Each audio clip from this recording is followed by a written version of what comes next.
रेणुका का बड़ा कदम। 2 लाख रुपए की कीमत पर दिलीप का केस वापस। जाने पूरा सच। जिंदगी का हर मोड़ कभी ना कभी एक मुश्किल रास्ता बना ही देता है, और इस बार वो रास्ता सचिन और सायली के लिए और भी चैलेंजिंग हो गया है। एक तरफ है उनका परिवार जो उन्हें कभी ना समझ पाया, और दूसरी तरफ हैं उनकी भावनाएं और उनका ईमान जो उन्हें अपने घर वालों की इज्जत के लिए लड़ने पर मजबूर करते हैं। इस कहानी में सब कुछ है, मोहब्बत, कुर्बानी और एक सच्चाई जो दुनिया के सामने आकर बदलाव लाने वाली है। एक दिन सायली की मां अपनी आंसुओं को छुपाते हुए घर के एक कोने में गिनने में मसरूफ थी। तभी सायली आई और उनसे पूछती है, मां, ये आप क्या कर रही हो? मां ने थोड़ी झिझक के साथ जवाब दिया, मैं जूही के गहने गिरवी रख रही हूं ताकि 1.5 लाख का इंतजाम हो सके। सायली का चेहरा सख्त हो गया और गुस्से से कहा, मां, आपने जूही के गहने गिरवी क्यों रखे? मां ने नरम आवाज में कहा, जूही ने कहा था कि वकील ने 5 लाख की मांग की है बालू को निकालने के लिए, तो हम ये पैसे देकर उनकी मदद कर सकते हैं। सायली को समझ नहीं आया, ये जूही भी ना कुछ भी छुपा के रखती है। तभी मां ने कहा, इसमें गलत क्या है? बालू ने जो किया है उसकी सजा हमें मिलनी चाहिए। हम अपने घर वालों से उनका साथ नहीं छोड़ सकते। जाओ, ये 1.5 लाख रुपए लो और उनका साथ दो। सायली ने मां के हाथ से पैसे लिए और सोचने लगी। उसने कहा, मां, अगर मैं अपने गहने गिरवी रखती तो क्या होता? मां ने तुरंत जवाब दिया, नहीं बेटा, वो गहने तुम्हारे बाबा की आखिरी निशानी है। तुम्हें उन्हें गिरवी नहीं रखना चाहिए। यह हमारी लड़ाई है और तुम्हारे जावाई बापू ही इसमें हमारा साथ दे रहे हैं। सायली को समझ में आया कि मां अपनी पुरानी जिंदगी की सारी चीजों को बेचकर ये पैसे इकट्ठा कर रही थी। और फिर उसी समय जूही भी वहां आई और बोली, ताई, हम सब मिलकर इस मुश्किल का सामना करेंगे। तुम और जीजू क्यों अकेले लड़ रहे हो? मां ने एक लंबा सा सांस लिया और अलमारी से एक छोटा सा डिब्बा निकाला। सायली को इस काम का कोई मतलब नहीं समझ आया। मां ने डिब्बा सायली के सामने रखा और कहा, यह डिब्बा कुछ जरूरी चीजें रखता है, तुम इसे बेचकर पैसे ले सकती हो। सायली ने डिब्बा खोला और अंदर की चीजें देखकर उसका दिल भर आया। मां ने कहा, यह तुम्हारे बाबा के गहने हैं, अगर बालू की वजह से कुछ हो गया तो इनका क्या होगा? सायली ने तुरंत कहा, मां, ये बाबा की आखिरी यादें हैं, मैं इन्हें नहीं बेच सकती। मां ने प्यार भरे शब्दों में कहा, बाबा हमेशा हमारे दिल में रहेंगे, अगर तुम्हें यह करना है तो कर लो, तुम्हारे बाबा भी यही करते। जूही भी बोली, हाँ ताई, बानू हमेशा सबको परेशानी में डाल देता है, लेकिन इसके लिए तुम और जीजू क्यों तकलीफ उठा रहे हो? सायली ने फिर अपनी मां से कहा, नहीं मां, मैं ये नहीं कर सकती। मां ने उसे कहा, यह तुम्हारे बाबा की इज्जत है, तुम चाहे जो भी करो, लेकिन इन चीजों की ताकत तुम्हारे दिल में कभी कम नहीं होगी। सायली की आंखों में आंसू थे, लेकिन फिर उसने मां की बात को समझा और वैसे ही सब कुछ एक नए मोड़ पर गया। तब सचिन और अन्या एक और जगह पर आए जहां सचिन ने कहा, अन्या, यहां हमें अपना काम करना है ना? अन्या बोला, हाँ, हमें तो पैसा इकट्ठा करना ही होगा। सचिन ने सोचा, पहले 2 लाख हो गए, अब 3 लाख कैसे आएंगे? अन्या ने अपनी जेब से 25,000 रुपए निकाले और कहा, भाऊ, मैंने जो कहा था वह मैं ये दे सकता हूं। सचिन ने कहा, तू पागल है, तेरा अपना EMI, घर का खर्चा सब है, तुझे ये पैसा नहीं देना चाहिए था। अन्या ने फिर भी कहा, मैंने ये पैसा तुझे दिया है इसलिए कि तेरे लिए कुछ करना मेरा फर्ज है, तू मेरा भाई है, इससे ज्यादा कुछ नहीं कर सकता मैं। सचिन ने फिर कहा, चल, तुमने जो दिया उसके लिए शुक्रिया, लेकिन हमारा अभी भी 75,000 रुपए का प्रॉब्लम है।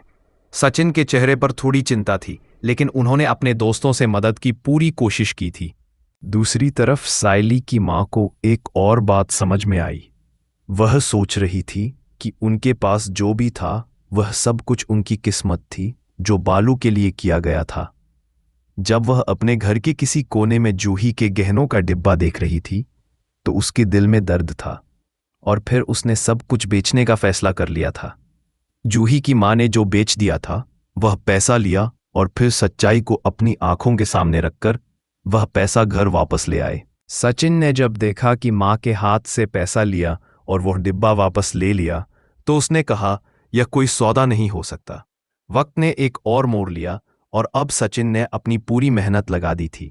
वह बोला, सायली, तुमने मेरे लिए जो कुछ किया है उसका बदला मैं किस तरीके से दूं? सायली की मां ने फिर कहा, जवाई बापू, तुम्हें हमारी मदद करनी थी और यह सब हमने किया।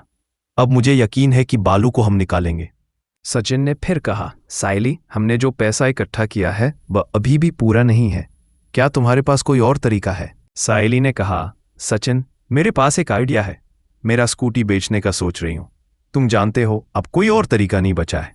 और फिर वह दोनों मिलकर अपने परिवार की इज्जत और अपनी पूरी हिम्मत के साथ एक नए सफर की ओर बढ़ गए।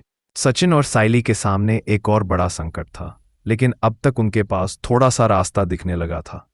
साइली परेशान थी और सचिन भी सोच में पड़ा था। एक दिन सचिन ने साइली से कहा, सुनो, देखो मुझे पता है तुम क्या कह रही हो, लेकिन इस हालात में अगर कोई मदद कर सकता है तो वह मैं हूं। साइली को यह सब बहुत भावुक कर देता है। वह रोने लगती है और कहती है, नहीं सचिन, तुम्हारे लिए तुमने जो किया है वह बहुत है, लेकिन अब हम क्या करेंगे।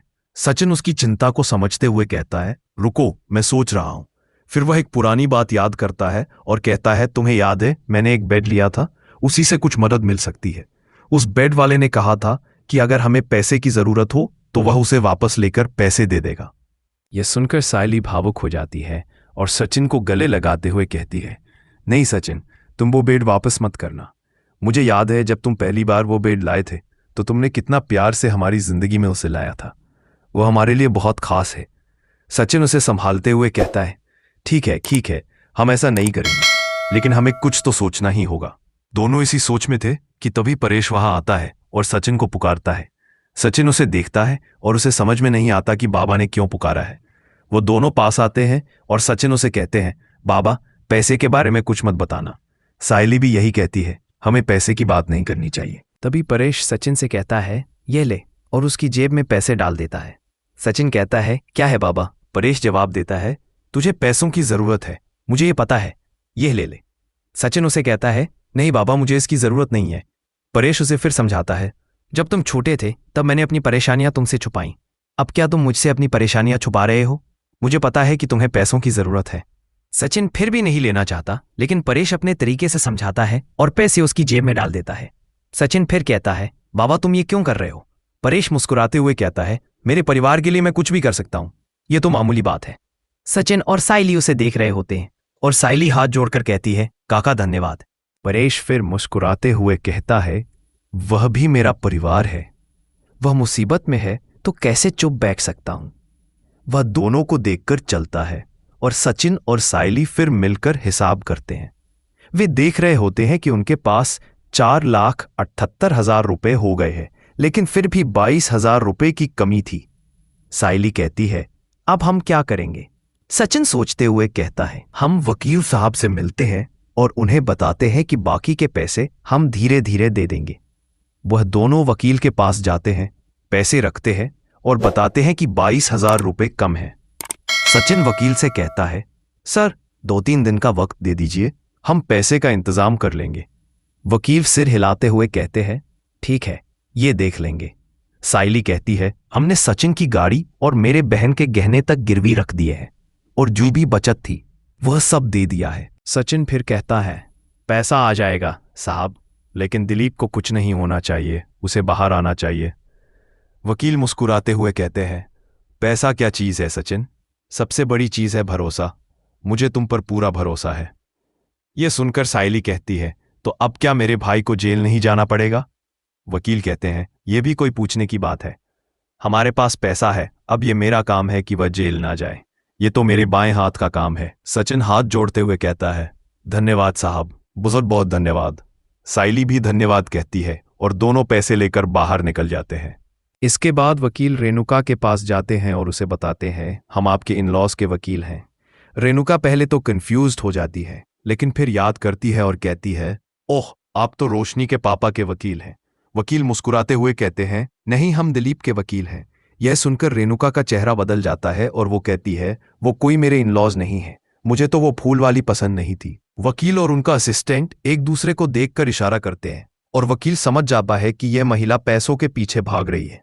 वकील फिर उसे समझाते हुए कहते हैं, देखिए रेणुका जी, वो पैसे जो आप मांग रही हैं वो आपको मिल सकते हैं, लेकिन क्या आप समझ रही हैं कि यह सिर्फ एक फैमिली मैटर है। वो फिर बताते हैं, ज्यादा से ज्यादा क्या होगा, लड़के पर कुछ महीनों की सजा लगेगी और उस पर जुर्माना लगेगा। वहीं रेणुका का मन भी समझ में आ जाता है। वह कहती है, ठीक है, लेकिन क्या फायदा होगा? वकील फिर उसे कहते हैं, हम आपको पैसे देंगे। वह भी चौंकते हुए कहती है, कितने पैसे? वकील मुस्कुराते हुए कहते हैं, अगर आप केस वापस लेती हैं तो हम आपको 2 लाख रुपए देंगे। यह सुनकर रेणुका कुछ देर सोचती है, फिर कहती है, ठीक है, 2 लाख रुपए दे दो, तब मैं केस वापस ले लूंगी। वकील फिर अपनी असिस्टेंट को इशारा करते हैं और वह 2 लाख रुपए निकालकर रेणुका के सामने रखते हैं। यह देख रेणुका पूरी तरह से चौंक जाती है। वह सोचती है, मैंने कम पैसे क्यों मांगे, वे मुझे ज्यादा भी दे सकते थे। फिर वह वकील से कहती है, ठीक है, मैं केस वापस ले लूंगी, लेकिन मुझे पहले पैसे चाहिए। वकील फिर कहते हैं, कल आप पुलिस स्टेशन जाकर लिखित में केस वापस ले लें। रेणुका तुरंत साइन करती है और पैसे ले लेती है। वह कहती है, अब मैं केस वापस ले लूंगी। वकील और असिस्टेंट फिर वहां से चले जाते हैं और रेणुका खुश होकर सोचने लगती है कि आज वह बहुत अच्छा कर चुकी है। शकू भी उसके पास आती है और पूछती है, तुम इतने पैसे कैसे ले आई? रेणुका हंसते हुए कहती है, इस बार मैंने अपनी चाल समझी और खूब पैसे ले लिए। शकू भी खुश हो जाती है। फिर रेणुका पुलिस स्टेशन जाती है और केस वापस लेने की प्रक्रिया पूरी करती है। साथ ही घर में सायली परेश से कहती है, काका खाना लगा दो, आप खाओगे? परेश कहता है, नहीं, मैंने अभी दवाई ली है, थोड़ा देर से खाऊंगा। सचिन कहता है, चलो बाबा, हम लोग खाना खाते हैं। इसी दौरान सचिन का फोन बजता है और वह उठाता है। फोन पर वकील कहते हैं, जो हम पर भरोसा रखते हैं वह कभी निराश नहीं होते। सचिन चौंकते हुए पूछता है, क्या? वकील कहते हैं, आपके बाबा की पत्नी ने केस वापस ले लिया। यह सुनते ही सचिन के मुंह से कोई शब्द नहीं निकलता। वह कहता है, क्या? मेरा दिल कमजोर है, आप क्या कह रहे हो? वकील मुस्कुराते हुए कहते हैं, हाँ, उसने केस वापस ले लिया।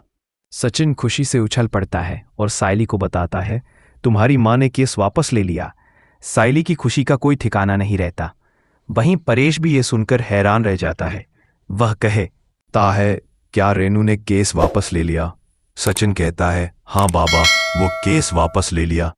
घर में सब खुश हो जाते हैं और रिया भी सोचने लगती है कि आखिरकार काकू ने ऐसा क्यों किया।